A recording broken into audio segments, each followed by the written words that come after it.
মনে রাখবেন, ধৈর্য এমন একটা নিয়ামত যেটার ফল আসবেই।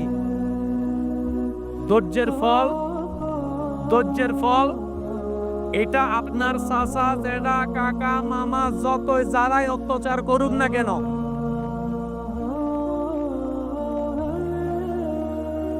কথা বলেন না, শুধু তাকায় থাকবেন রবের রহমতের দিকে।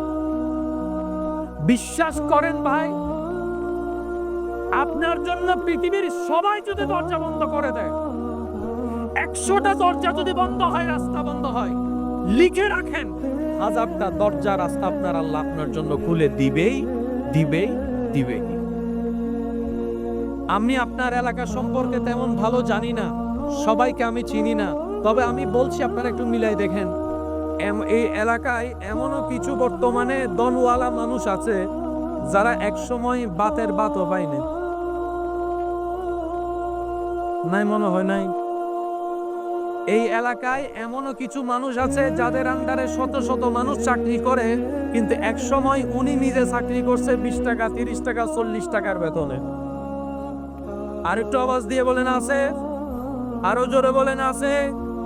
এই এলাকায় এমন অনেক মানুষ আছে যারা টাকায় অনেকে পড়ালেখা করে, কিন্তু সে নিজে জীবনে পড়ালেখা করার তেমন কোনো সুযোগ আছে না। আল্লাহ কাউকে মারুম করে না, সবাইকে দেয়, কিন্তু দেওয়ার একটা সময়, ওই সময় সেটা আসা পর্যন্ত অপেক্ষা করার নাম হচ্ছে ধৈর্য। এবার কোরআন কি বলছেন দেখেন, ইন্নাল্লাহা মাআস সাবিরিন। বান্দা জেনে রেখো, মনে রেখো, আমি সবরকারীর সাথেই আছি।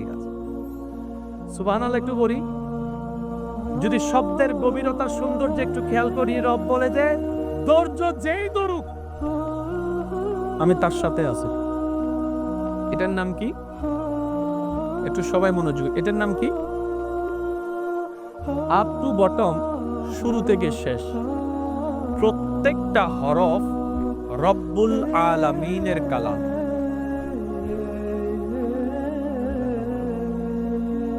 যুবকরা এমন ভাবে সুবহানাল্লাহর আওয়াজ বলেন যেন মুরব্বীদের কষ্ট করে আর আওয়াজ করতে না হয়। যুবকদের আওয়াজ একবার বলেন তো দেখি সুবহানাল্লাহ।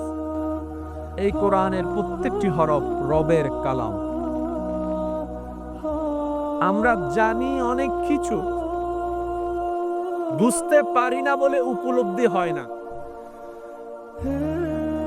বুঝতে পারি না বলে উপলব্ধি।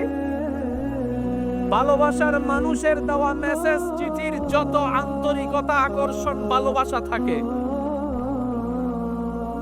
লেখাটা পড়ার জন্য, পড়া চিঠি যদি থেকে যায় 10 বছর পরে সেটা নিয়ে বুকে লাগায়, যেই টান, যেই আগ্রহ ভালোবাসার মানুষের লিখিত চিঠির মধ্যে থাকে, কারণ সেটা বুঝতে পেরেছে সেটা আমার ভালোবাসার, ভালো লাগার। ওই রকম টান কোরআনের প্রতি লাগে না কেন? ওই রকম টান কোরআন দেখলে লাগে না কেন? ওই রকম অনুভূতি কোরআনের আয়াত দেখলে অন্তর কম্পন হয় না কেন? আমরা কোরআনকে রবের কালাম নামে চিনেছি। দুর্ভাগ্য আমাদের, রবের কালামের গুরুত্ব আমরা বুঝতে পারি না। এই কথা বলেন ঠিক কিনা? সেজন্য অনেকের ঘরে গিয়ে দেখবেন কোরআনের উপর দুল পড়ে আছে। একমত হলে বুঝে উত্তর দেন, ঠিক না বেঠিক? অনেকের ঘরে এমনও আছে কোরআনটা মাসের পর মাস পড়ে আছে, কেউ পড়া তো দূরের কথা, স্পর্শ পর্যন্ত করার সময় হয় না। অথচ এই কোরআনের রব্বুল আলামিন এমন ভাবে সজ্জিত করে দিয়েছেন, তিবিয়ানুল লিকুল্লি শাই। এই কোরআনকে আল্লাহ তাআলা এমন ভাবে সাজিয়ে দিয়েছেন, যালিকাল কিতাব লা রাইবা ফি। এই কোরআনকে আল্লাহ তাআলা এমন ভাবে সাজিয়ে দিয়েছেন, আর রহমান আল্লামাল কোরআন, ইয়াসিন ইয়াসিন ইয়াসিন। রব্বুল কোরআনকে যদি ধরে রাখতে পারো, নবীর প্রেমকে সাথে নিয়ে আমি আল্লাহ কোরআনকে সাজিয়ে দিয়েছি এমন সুসজ্জিত ভাবে, পৃথিবীর সবাই সব প্রশ্নের মধ্যে গিয়ে আটকায় গেল, কোরআন যারা বহন করবে তারা কখনো আটকাই থাকবে না। চিৎকার দিয়ে বলেন সুবহান। এই কোরআনকে ধরার মতো আমরা ধরতে জানি, ধরেছি প্রত্যেকবারই হাত দিয়ে, দিল দিয়ে।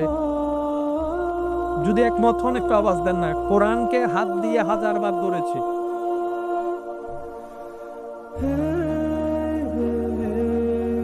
ব্যর্থতা আমাদের ওই জায়গায়। এবার আসেন,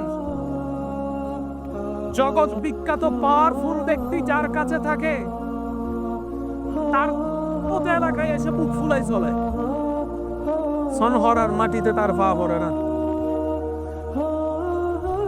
তার কোটিপতি, সে কোটিপতি নয়, কিন্তু ওই লিডারের সাথে থাকতে থাকতে আওয়াজ দেন না রে ভাই, সেও বিশিষ্ট দানবীর হয়ে যায়। মানুষের পকেট থেকে নিয়ে মানুষকে দান করে, অর্জন করে কামাই না। কথা বলেন ঠিক কিনা?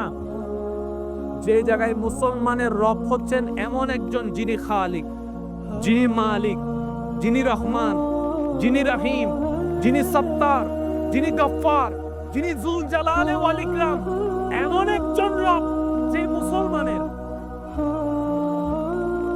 রাহমাতুল লিল আলামিন, নবী জগতের নক্ষত্র। সুবহানাল্লাহ বলতে থাকে। যাদের আমার মতো গুনার পাল্লা ভারী, সওয়াবের পাল্লা কম, তারা জোরে জোরে বলতে থাকেন সুবহানাল্লাহ। এমন একজন নবী পেয়েছি যিনি নবী জগতের উজ্জ্বল নক্ষত্র। এমন একজন নবী পেয়েছি যিনি নবী জগতের মধ্যে রাজ মুকুট। যেমন একজন নবী পেয়েছি যিনি হাবিবুল্লাহ, যিনি রাহমাতুল লিল আলামিন, যিনি রাউফুর রহিম, যিনি ইমামুল মুরসালিন, যিনি খাতামান নবীন, যার বেড়াইতে যাওয়াটা হয় মেরাজ। নবীর উম্মতের আওয়াজ লাগবে আরো জোরে বলেন সুবহানাল্লাহ। যার বেড়াতে যাওয়াটাই মেরাজ, যার বাহনটা হয়ে যায় বোরাক, যার বাহন হয়ে যায় বোরাক, যার ঘুরতে যাওয়া কদম রাখা হয়ে যায় জান্নাত। এইরকম একজন নবী পেলাম, ওই রকম একজন রব পেলাম, এরকম একটা কিতাব পেলাম। এত কিছু শ্রেষ্ঠ পাওয়ার পরে পিছনে কেন আমরা? প্রশ্নটা যদি নিজেকে একবার করি, উত্তরটা আসবেই এটা। রবকে পেয়েছো, কিন্তু লালন ধারণ করার মতো ধারণ করতে আমরা জানিনি। নবী আমরা পেয়েছি শ্রেষ্ঠ, কিন্তু নেওয়ার মতো নিতে জানিনি আদর্শ। কোরআন পেয়েছি আমরা সত্য, কিন্তু বুকে ধারণ করার মতো ধারণ আমরা করতে জানিনি। ইসলাম ধর্ম পেয়েছি শ্রেষ্ঠ, কিন্তু মানার মতো মানতে আমি, আপনি, আমরা কেউ পারিনি। ব্যর্থতা আসলে আমাদের কারণে, নিজের পায়ে নিজে আমরা কুড়াল মেরে দিয়েছি। কথা বলেন ঠিক কিনা? দোষ কার? এ আওয়াজ সরবি সাম্যতুন, ফিসনতুন, ডাইনেতুন, বামতুন, বেগুন একই আওয়াজে হনসে দোষ কার? দোষ কাদের? দোষ কাদের? ব্যর্থতা কাদের? কমতি কাদের? সব দোষের মূল না হয় রব আমাদেরকে কোনো কিছুতে কমতি দেয় নাই। বাঁচার জন্য কিডনি দরকার আছে, নিজের মধ্যে দেখেন আল্লাহ আপনাকে 2টা কিডনি দিয়েছে।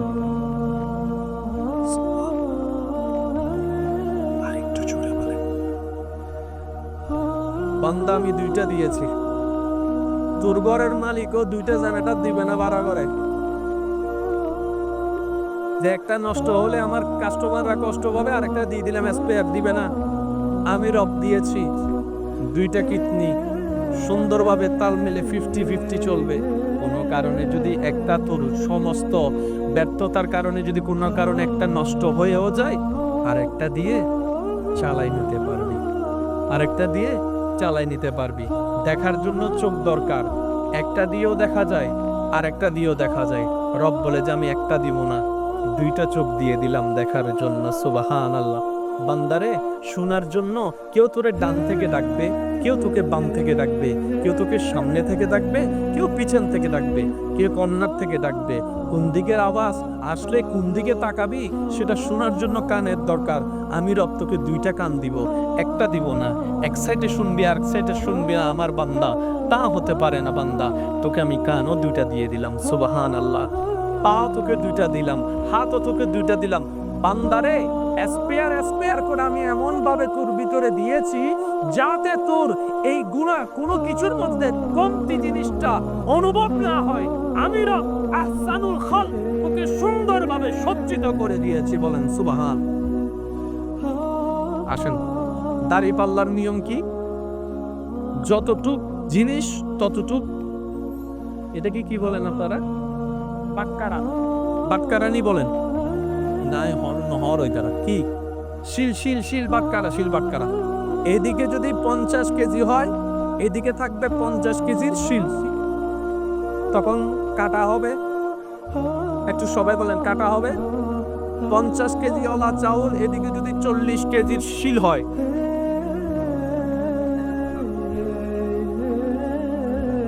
ঠিক আছে, বরাবর মিল, কাঁটাও বরাবর মিল।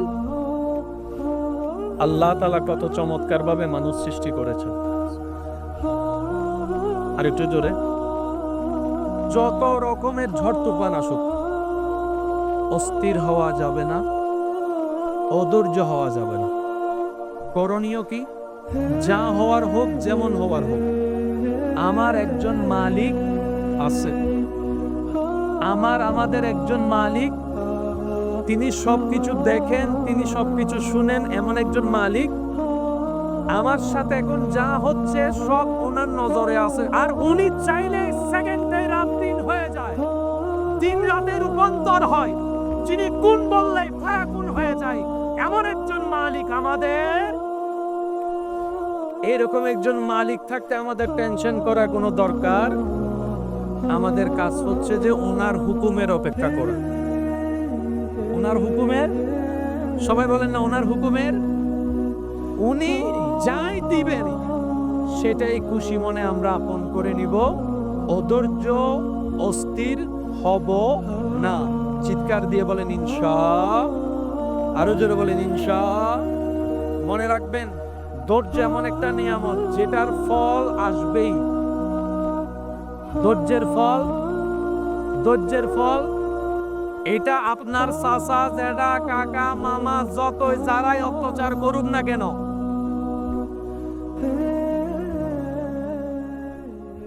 কথা বলেন না, শুধু তাকায় থাকবেন রবের রহমতের দিকে। বিশ্বাস করেন ভাই, আপনার জন্য পৃথিবীর সবাই যদি দরজা বন্ধ করে দেয়, 100টা দরজা যদি বন্ধ হয়, রাস্তা বন্ধ হয়, লিখে রাখেন 1000টা দরজা রাস্তা আপনার আল্লাহ আপনার জন্য খুলে দিবেই।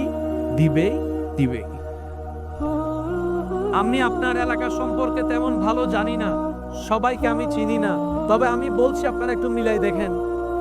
এই এলাকায় এমনও কিছু বর্তমানে দনওয়ালা মানুষ আছে যারা একসময় বাতের বাতও পায়নি, নাই মনে হয় নাই।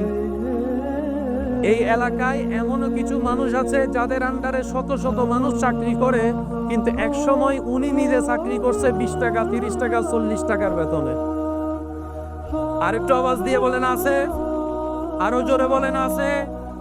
এই এলাকায় এমন অনেক মানুষ আছে যারা টাকায় অনেকে পড়ালেখা করে, কিন্তু সে নিজে জীবনে পড়ালেখা করার তেমন কোনো সুযোগ আছে না।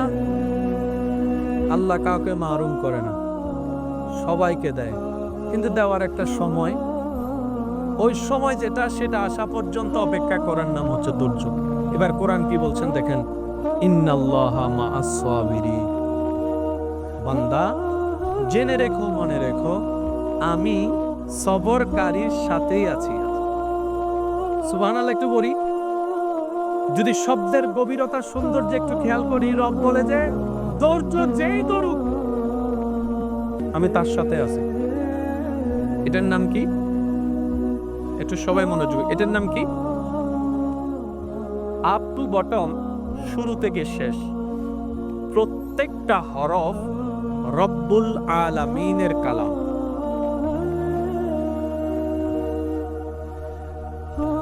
যুবকরা এমন ভাবে সুবহানাল্লাহর আওয়াজ বলেন যেন মুরব্বীদের কষ্ট করে আর আওয়াজ করতে না হয়। যুবকদের আওয়াজ একবার বলেন তো দেখি সুবহানাল্লাহ।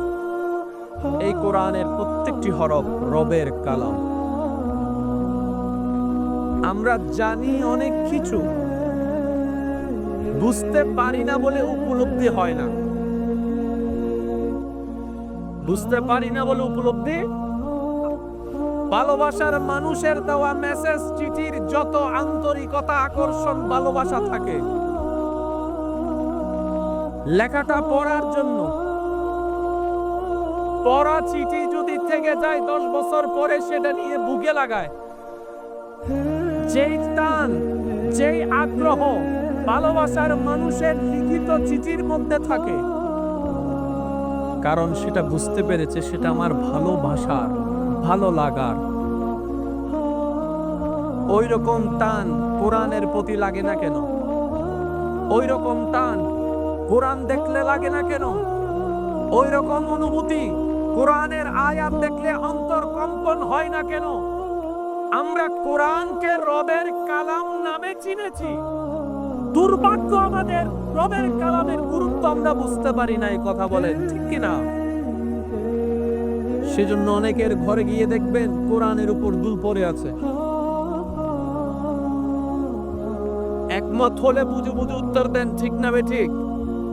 অনেকের ঘরে এমনও আছে কোরআনটা মাসের পর মাস পড়ে আছে, কেউ পড়া তো দূরের কথা, স্পর্শ পর্যন্ত করার সময় হয় না। অথচ এই কোরআনের রব্বুল আলামিন এমন ভাবে সজ্জিত করে দিয়েছেন, তিবিয়ানুল লিকুল্লি শাই। এই কোরআনকে আল্লাহ তাআলা এমন ভাবে সাজিয়ে দিয়েছেন, যালিকাল কিতাব লা রাইবা ফি।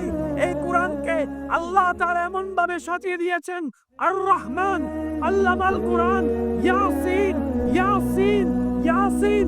রব বলে কোরআনকে যদি ধরে রাখতে পারো, নবীর প্রেমকে সাথে নিয়ে আমি আল্লাহ কোরআনকে সাজিয়ে দিয়েছি এমন সুসজ্জিত ভাবে, পৃথিবীর সবাই সব প্রশ্নের মধ্যে গিয়ে আটকাই গেল, কোরআন যারা বহন করবে তারা কখনো আটকাই থাকবে না। চিৎকার দিয়ে বলেন সুবহান।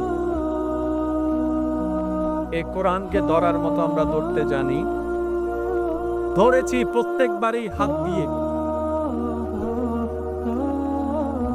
দিল দিয়ে। যদি একমত হন একটু আওয়াজ দেন না। কোরআনকে হাত দিয়ে 1000 বার ধরেছি।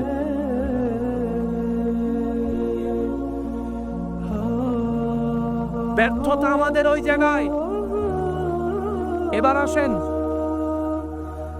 জগৎ বিখ্যাত পাওয়ারফুল ব্যক্তি যার কাছে থাকে তার এলাকায় এসে বুক ফুলাই চলে, সনহরার মাটিতে তার পা পড়ে না।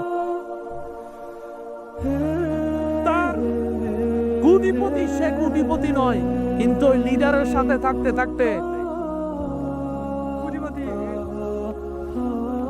আওয়াজ দেন না রে ভাই। সে অবিশিষ্ট দানবীর হয়ে যায়, মানুষের পকেট থেকে নিয়ে মানুষকে দান করে, অর্জন করে, কামাই না। কথা বলেন ঠিক কিনা? যে জায়গায় মুসলমানের রব হচ্ছেন এমন একজন যিনি খালিক, যিনি মালিক, যিনি রহমান, যিনি রহিম, যিনি সত্তার, যিনি গফফার, যিনি যুল জালালে ওয়াল ইকরাম, এমন একজন রব যে মুসলমানের রাহমাতুল লিল আলামিন, নবী জগতের নক্ষত্র। সুবহানাল্লাহ বলতে থাকে।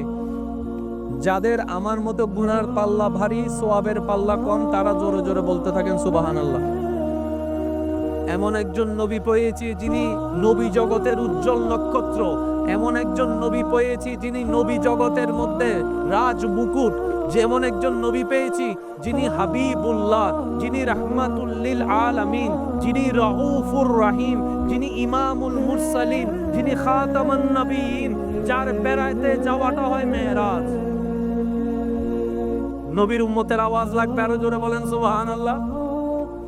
যার বেড়াতে যাওয়াটাই মেরাজ, যার বাহনটা হয়ে যায় বোরাক, যার বাহন হয়ে যায় বোরাক, যার ঘুরতে যাওয়া কদম ডাকা হয়ে যায় জান্নাত। এইরকম একজন নবী পেলাম, ওই রকম একজন রব পেলাম, এরকম একটা কিতাব পেলাম। এত কিছু শ্রেষ্ঠ পাওয়ার পরে পিছনে কেন আমরা? প্রশ্নটা যদি নিজেকে একবার করি, উত্তরটা আসবেই এটা। রবকে পেয়েছো, কিন্তু লালন ধারণ করার মতো ধারণ করতে আমরা জানিনি। নবী আমরা পেয়েছি শ্রেষ্ঠ, কিন্তু নেওয়ার মতো নিতে জানিনি আদর্শ। কোরআন পেয়েছি আমরা সত্য, কিন্তু বুকে ধারণ করার মতো ধারণ আমরা করতে জানিনি। ইসলাম ধর্ম পেয়েছি শ্রেষ্ঠ, কিন্তু মানার মতো মানতে আমি, আপনি, আমরা কেউ পারিনি। ব্যর্থতা আসলে আমাদের কারণে, নিজের পায়ে নিজে আমরা কুড়াল মেরে দিয়েছি। কথা বলেন ঠিক কিনা? দোষ কার?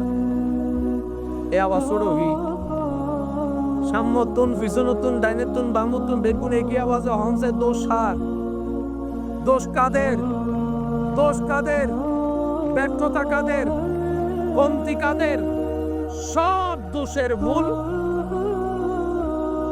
না হয় রব আমাদেরকে কোনো কিছুতে কমতি দেয় নাই। বাঁচার জন্য কিডনি দরকার আছে, নিজের মধ্যে দেখেন আল্লাহ আপনাকে 2টা কিডনি দিয়েছে।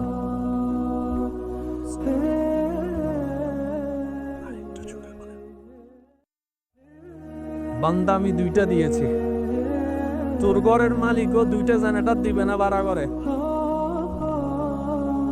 যে একটা নষ্ট হলে আমার কাস্টমাররা কষ্ট পাবে, আরেকটা দিয়ে দিলাম স্পেয়ার দিবে না? আমি রব দিয়েছি 2টা কিডনি, সুন্দরভাবে তাল মেলে 50-50 চলবে। কোনো কারণে যদি একটা, তোর সমস্ত ব্যর্থতার কারণে যদি কোনো কারণে একটা নষ্ট হয়েও যায়, আরেকটা দিয়ে চালাই নিতে পারবি, আরেকটা দিয়ে চালাই নিতে পারবি। দেখার জন্য চোখ দরকার, একটা দিয়েও দেখা যায়, আরেকটা দিয়েও দেখা যায়। রব বলে যে আমি একটা দিব না, 2টা চোখ দিয়ে দিলাম দেখার জন্য। সুবহানাল্লাহ। বান্দারে শোনার জন্য কেউ তোরে ডান থেকে ডাকবে, কেউ তোকে বাম থেকে ডাকবে, কেউ তোকে সামনে থেকে ডাকবে, কেউ পিছন থেকে ডাকবে, কেউ কর্নার থেকে ডাকবে। কোন দিকের আওয়াজ আসলে কোন দিকে তাকাবি সেটা শোনার জন্য কানের দরকার। আমি রব তোকে 2টা কান দিব, একটা দিব না। এক সাইডে শুনবি আর এক সাইডে শুনবি না আমার বান্দা, তা হতে পারে না বান্দা। তোকে আমি কানও 2টা দিয়ে দিলাম। সুবহানাল্লাহ। পাও তোকে 2টা দিলাম, হাতও তোকে 2টা দিলাম।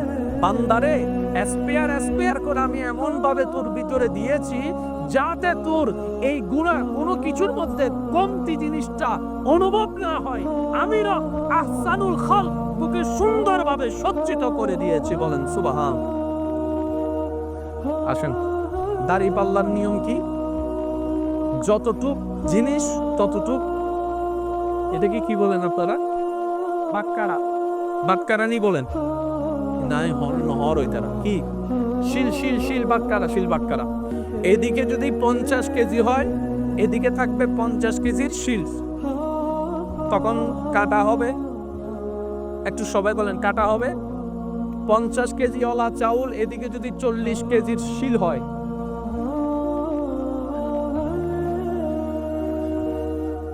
ঠিক আছে? বরাবর মিল, কাঁটাও বরাবর মিল। আল্লাহ তাআলা কত চমৎকার ভাবে মানুষ সৃষ্টি করেছেন। আর একটু জোরে।